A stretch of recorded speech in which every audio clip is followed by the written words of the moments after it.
ষাটের দশকের রেনেসাঁর পুরোধা বদরুদ্দীন ওমর।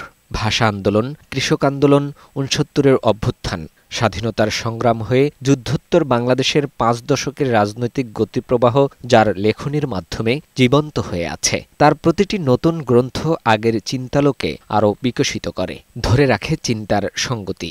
সাহসী আপোষহীন সেই প্রবাদ পুরুষের বর্ণাঢ্য জীবনের সমাপ্তি হল। দীর্ঘদিন ধরে বার্ধক্যজনিত নানা জটিলতায় আক্রান্ত বদরুদ্দীন ওমর।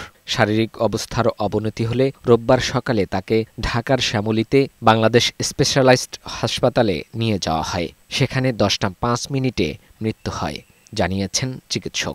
শ্বাসকষ্ট ও রক্তচাপের সমস্যার কারণে গত 5 জুলাই হাসপাতালে নেওয়া হয় বদরুদ্দীন ওমরকে। পরে কিছুটা সুস্থ হয়ে বাসাতে ফিরলেও এবার আর ফিরলেন না। তার মৃত্যুর খবরে হাসপাতালে ছুটে আসেন স্বজন, প্রিয়জন ও বিভিন্ন রাজনৈতিক দলের নেতাকর্মীরা। লেখনীর মাধ্যমে এবং বাস্তবে রাজনৈতিক সাংগঠনিক কাজের মাধ্যমে উনি তার চিন্তা দ্বারা জনগণের পাশে দাঁড়িয়েছিলেন। আজকে সকলেই মর্মাহত, কারণ আমাদের সামনের দিকে তাকিয়ে থাকার মতো একজন মানুষ নেই। এতদিন বদরুদ্দীন ওমর ছিলেন বলে আমরা প্রেরণা পেতাম।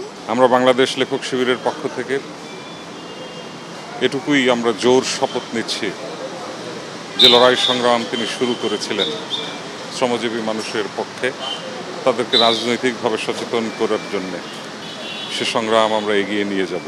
আওয়ামী লীগ যে ফ্যাসিবাদে পরিণত হয়েছে এই তত্ত্বায়নও তাঁর, এবং তিনি নিরপেক্ষভাবে এই বিশ্লেষণে এই সমালোচনা করে গেছেন। তিনি কোনো পুরস্কার গ্রহণ করেন নাই, কোনো সরকারের কাছ থেকে গ্রহণ করেন নাই, কারো অধীনতা করেন নাই। তার সময়ে, প্রথম আওয়ামী লীগ সময়ে তার বই নিষিদ্ধ করার চেষ্টা করা হয়েছে।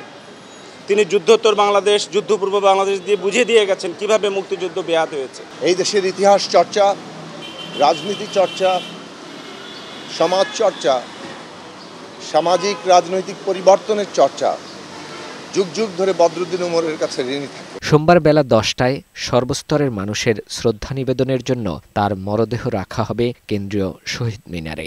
পরে জুরাইন কবরস্থানে তাকে সমাহিত করা হবে। দেশবাসীর কাছে দোয়া চেয়েছেন তার ছেলে। কদিন ভালোই ছিলেন, বেড উঠতে পারেন নাই, বিছানাতেই ছিলেন, কথাবার্তা বা খাওয়া দাওয়া এগুলি ভালো ছিল, মেমোরি ঠিক ছিল। কিন্তু আলটিমেটলি এটা আবার ডিটোরিয়েট করতে থাকলো। তো ডিটোরিয়েট করতে করতে আমরা আবার এই হসপিটালে নিয়ে আসলাম। ওইটা আর পারলাম না আমরা, আজকে সকালেই আমাদের ছেড়ে চলে গেল। বদরুদ্দীন ওমর 1931 সালে 20 ডিসেম্বর ভারতের বর্ধমানে জন্মগ্রহণ করেন। বাবা আবুল হাশিম ছিলেন ভারতীয় উপমহাদেশের একজন মুসলিম জাতীয়তাবাদী রাজনীতিক।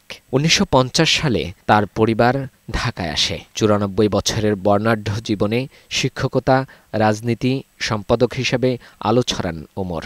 ঢাকা বিশ্ববিদ্যালয়ে খণ্ডকালীন হিসেবে শুরু শিক্ষকতা। রাজশাহী বিশ্ববিদ্যালয়ে সমাজবিজ্ঞান বিভাগ প্রতিষ্ঠা করেন। রাষ্ট্রবিজ্ঞান বিভাগের যাত্রাও শুরু হয় তারই হাত ধরে। বদরুদ্দীন ওমরের এক জীবনের গবেষণা ও লেখনী কয়েক জীবনের সমান। সময়ের আবর্তনে নিজেই হয়ে ওঠেন একটি প্রতিষ্ঠান। সে কারণেই 21শে পদক, আদমজী পুরস্কার, বাংলা একাডেমি পুরস্কার, স্বাধীনতা পুরস্কার প্রত্যাখ্যানে তার এতটুকু বাধেনি।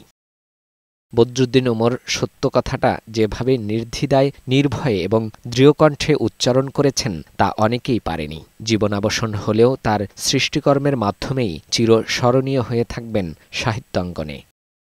ফাহিম মুনায়েম, বৈশাখী সংবাদ, ঢাকা।